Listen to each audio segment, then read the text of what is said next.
सैयदना Umar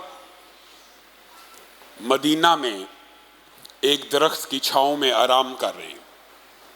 Iran से देखें कैसर व किसरा के नुमाइंदे आ रहे हैं। अमीरुल मोमिनीन कहाँ हैं? आपका बादशाह कहाँ है? आपका सिपह सलार कहाँ है? आपका हाकिम कहाँ है? वो जी बाहर निकला है। अच्छा वो बड़ा लाओ लश्कर होगा? नहीं जी, अकेले ही निकले हैं। चंद ऊंट घूम गए थे, उनका ताकुब करते करते किसी को ढूंढ रहे हैं। आपका बादशाह चंद ऊंटों का ताकुब करने के लिए गया? जी हाँ। कहाँ होगा? ये इस तरफ चले जाइए।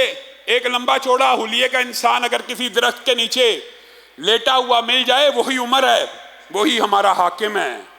वो किसरा का मुशीर कहने लगा, अल्लाह की कसम ये उमर इसलिए आराम से दरख्त के नीचे सो रहा है कि ये आप लोगों के साथ इंसाफ करता है, आप लोगों के साथ अदल करता है। हमारे बादशाह फसीलों के पीछे, लाओ लश्करों के पीछे छुपे होते हैं, सामने हटो बचो और दरबान खड़े होते हैं इसलिए कि अवाम का खून चूसते हैं, आवाम का खून पीते हैं।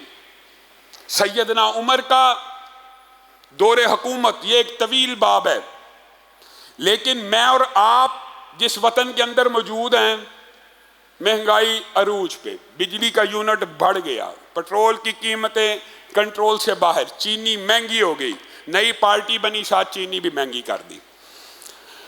आए रोज जिन मसाइल का हम शिकार हैं, उन मसाइल का हल क्या है? कह कह के थक गए कि मुल्क की मईशत भी दुरुस्त होगी तो इसी निज़ाम से होगी। अगर एक मरतबा दुरुस्त हुई है तो दूसरी मरतबा भी होगी। जो कुलिया, जो कायदा और कानून एक मरतबा लेबॉर्ट्री में एक्सपेरिमेंट के बाद बन जाए, वो अटल होता है। एक दफ़ा बन गया, दोबारा भी वही काम करोगे बनेगा। H2O, 2 हाइड्रोजन के आइटम और 1 ऑक्सीजन का आइटम जब भी मिलेगा पानी बन जाएगा। इस्लाम का निज़ाम जब भी आएगा मईशत दुरुस्त हो जाएगी। ये मुगालता है, ये आपके दिमाग के ऊपर किसी ने वसवसा डाला हुआ कि ये दुरुस्त नहीं होगी, ये इसी इस्लाम के निज़ाम से दुरुस्त होगी। लेकिन इस्लाम, अल्लाह माफ़ करे, आप तो इस्लाम के दर पे हैं।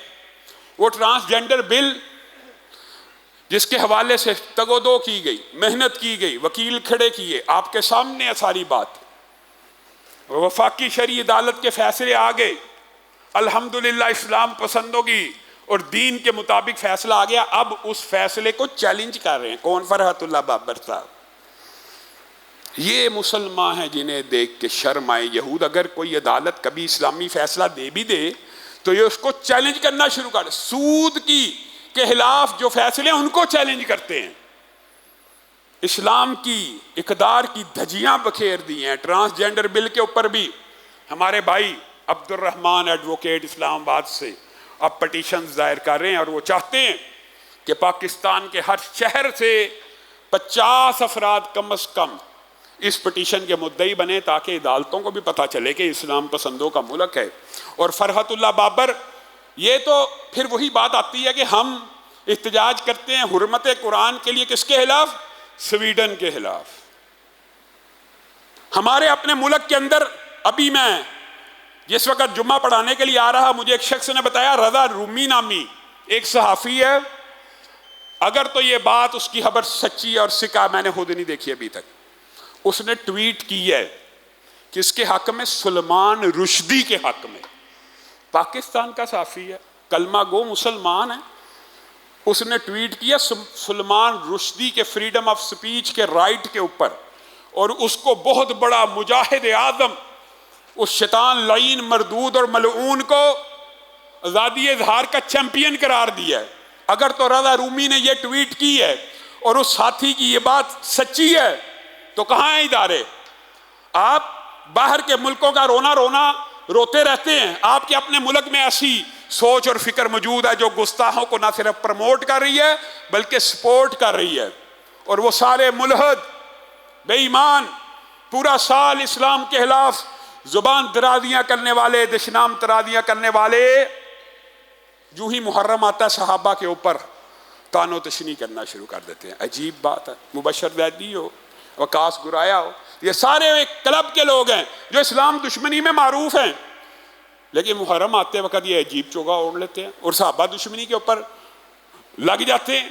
गोया सहाबा दुश्मनी इस्लाम दुश्मनी है। और कुरान भी यही कहता है कि सहाबा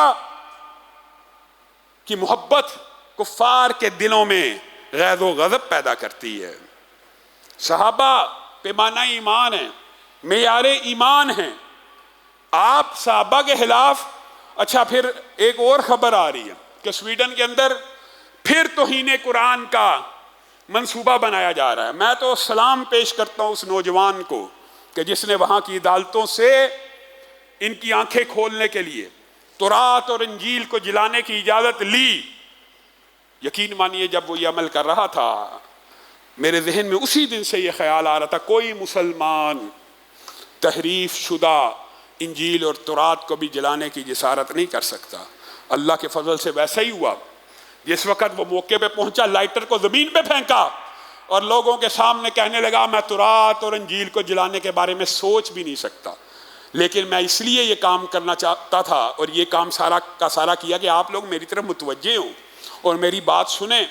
जिस तरह तौरात और इंजील को जलाने के ऐलान के साथ इसराइल और यहूदियों ने एहतजाज शुरू कर दिया था, उनके दिल अगर तौरात को जलने के ऊपर जलते हैं, ईसाई मजहबी ईसाइयों के दिल अगर इंजील को जलाने के ऊपर जलते हैं, तो मुसलमान तो अगर बदमज़हब भी हो और अगर अमली मुसलमान ना भी हो तो कुरान के जलने के ऊपर उसका दिल जलता है। मैं आपको सिर्फ ये बतलाना चाहता था और अल्लाह का शुक्र है मगरब के मीडिया ने इस बात के असर को कबूल किया और इस बात को चलाया और यूरोप के तमाम मीडियाज ने उस लड़के के इस अमल को, उसकी गुफ्तगू को दिखलाया। लेकिन अफसोस पाकिस्तान में वो गुफ्तगू न चल सकी। पाकिस्तान में वो गुफ्तगू न चल सकी। किसी एक मीडिया चैनल को होश ना आई कि इस्लाम के इतने बड़े हीरो और इस्लाम के इतने बड़े नुमाइंदे और इस्लाम की इतनी बड़ी बात करने वाले नौजवान के जज्बात को भी दुनिया के सामने रखा जाए। पाकिस्तान का मीडिया, क्या कहा जाए, हमारे दोस्त भी वहाँ पे मौजूद होते हैं। इंडिया की खबरें, किसी अदाकार या अदाकारा की शादी हो, 2-2 दिन बुलेटिन चलता रहता है। इतने की जी साड़ी खरीद लिया जी, इतने के जेवर खरीद लिए जी, इतने का ये। इस्लाम के हवाले से इनके पास खबरें चलाने का टाइम नहीं है। तो मीडिया को भी इस्लामोफोबिया के खिलाफ एक मजबूत किरदार को अदा करना चाहिए। और अगर तौहीन कुरान के मंसूबे स्वीडन दोबारा बना रहा है तो मगरब को सोचना चाहिए कि क्या सिर्फ कुरान ही एक ऐसी किताब रह गई है? न कभी दुनिया में गीता जली, ना इंजील जली, ना तौरात जली, ना कोई वेदा जली, सिर्फ कुरान को क्यों जलाया जाता है? और 2 अरब मुसलमानों के जज्बात को क्यों मजरू किया जाता है? और क्यों क्लैश ऑफ सिविलाइजेशन की इब्तदा की जा रही है?